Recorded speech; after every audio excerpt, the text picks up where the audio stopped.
राष्ट्रपति के संबोधन में राम मंदिर, कर्पूरी ठाकुर का जिक्र, कहा भारत की नई ऊंचाइयों पर ले जाएगा अमृतकाल। 75वें गणतंत्र दिवस की पूर्व संध्या पर राष्ट्रपति द्रौपदी मुर्मू ने सभी देशवासियों को संबोधित किया। अपने 23 मिनट के संबोधन में उन्होंने राम मंदिर का जिक्र किया, साथ ही कर्पूरी ठाकुर को भी श्रद्धांजलि दी। राष्ट्रपति ने कहा कि 75वें गणतंत्र दिवस की पूर्व संध्या पर मैं आप सभी को हार्दिक शुभकामनाएं देती हूँ। हमारे गणतंत्र का 75वां वर्ष कई अर्थों में देश की यात्रा का एक ऐतिहासिक पड़ाव है। हमारा देश स्वतंत्रता की शताब्दी की ओर बढ़ते हुए अमृतकाल की प्रारंभिक दौर से गुजर रहा है। ये भारत अमृतकाल को नई ऊंचाइयों पर ले जाएगा। राष्ट्रपति मुर्मू ने कहा कि 22 जनवरी को हम सबने अयोध्या में श्री राम के जन्म स्थान पर रामलला की प्राण प्रतिष्ठा का ऐतिहासिक समारोह देखा। उचित न्यायिक प्रक्रिया और देश की सर्वोच्च अदालत के फैसले के बाद मंदिर का निर्माण शुरू हुआ। अब ये एक भव्य इमारत के रूप में खड़ा है, जो न केवल देश की शोभा बढ़ाता है, बल्कि लोगों के विश्वास की अभिव्यक्ति के साथ साथ न्यायिक प्रक्रिया में लोगों के भारी विश्वास का प्रमाण भी है। राष्ट्रपति मुर्मू ने कहा कि कल वह दिन है जब हम संविधान के लागू होने का जश्न मनाएंगे। इसकी प्रस्तावना हम भारत के लोग शब्दों से शुरू होती है। इसका मतलब है कि हमारे लोकतंत्र पर प्रकाश डालती है। भारत में लोकतांत्रिक प्रणाली बहुत बड़ी है, पश्चिमी लोकतंत्र की अवधारणा से भी पुरानी।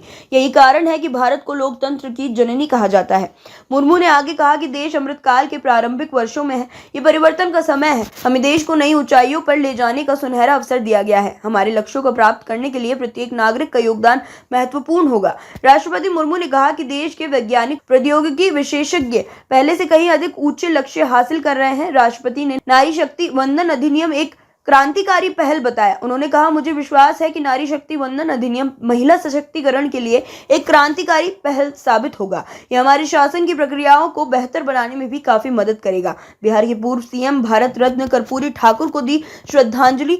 अपने संबोधन में राष्ट्रपति ने बिहार के पूर्व सीएम भारत रत्न कर्पूरी ठाकुर का भी जिक्र किया है। उन्होंने कहा कि मैं ये उल्लेख करना चाहूंगी कि सामाजिक न्याय के लिए अनवरत युद्धरत रहे कर्पूरी ठाकुर जी की जन्म शताब्दी का उत्सव कल ही संपन्न हुआ है।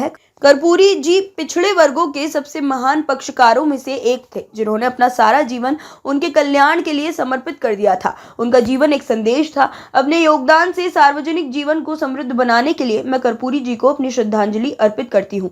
मुर्मू ने कहा कि हमारे गणतंत्र की मूल भावना से एकजुट होकर 140 करोड़ से अधिक भारतवासी एक कुटुंब के रूप में रहते हैं। दुनिया के सबसे बड़े इस कुटुंब के लिए सह अस्तित्व की भावना भूगोल द्वारा थोपा गया बोझ नहीं है, बल्कि सामूहिक उल्लास का सहज स्रोत है, जो हमारे गणतंत्र दिवस के उत्सव में अभिव्यक्त होता है। मुर्मू ने कहा कि भारत चंद्रमा के दक्षिण ध्रुव पर उतरने वाला पहला देश बना।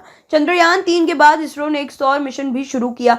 भारत ने अपने पहले एक्स-रे पोलरीमीटर सैटेलाइट के प्रक्षेपण के साथ नए साल की शुरुआत की है। ये सैटेलाइट अंतरिक्ष के ब्लैक होल जैसे रहस्यों का अध्ययन करेगा।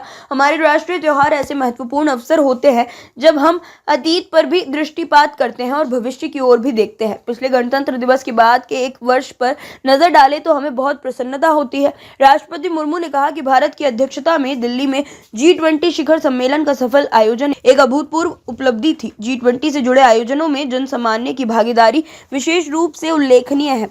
इन आयोजनों में विचारों और सुझावों का प्रभाव ऊपर से नीचे की ओर नहीं, बल्कि नीचे से ऊपर की ओर था। उस भव्य आयोजन से ये सीख भी मिली है कि सामान्य नागरिकों को भी ऐसे गहन तथा अंतर्राष्ट्रीय महत्व के मुद्दे में भागीदार बनाया जा सकता है, जिसका प्रभाव अंततः उनके अपने भविष्य पर पड़ता है। गणतंत्र दिवस के मौके पर राष्ट्रपति द्रौपदी मुर्मू ने 22 जनवरी को एक समारोह में 18 राज्यों और केंद्र शासित प्रदेशों के 19 बच्चों को प्रधानमंत्री राष्ट्रीय बाल पुरस्कार से पुरस्कृत किया। ये पुरस्कार असाधारण बहादुरी, कलात्मक कौशल, नई सोच और बिना स्वार्थ सेवा के लिए दिए गए। इस मौके पर राष्ट्रपति मुर्मू ने बच्चों को इलेक्ट्रॉनिक गैजेट्स के अत्यधिक इस्तेमाल के प्रति आगाह किया। उन्होंने कहा कि इससे स्वास्थ्य समस्याएं हो रही है। उन्होंने बच्चों से कम एक खेल खेलने का आग्रह किया। 77वें स्वतंत्रता दिवस की पूर्व संध्या पर राष्ट्रपति द्रौपदी मुर्मू ने कहा, सभी देशवासी उत्साह के साथ अमृत महोत्सव मना रहे हैं। ये दिन हम सब के लिए गौरवपूर्ण और पावन है। चारों ओर उत्सव का वातावरण देखकर मुझे बहुत प्रसन्नता हो रही है।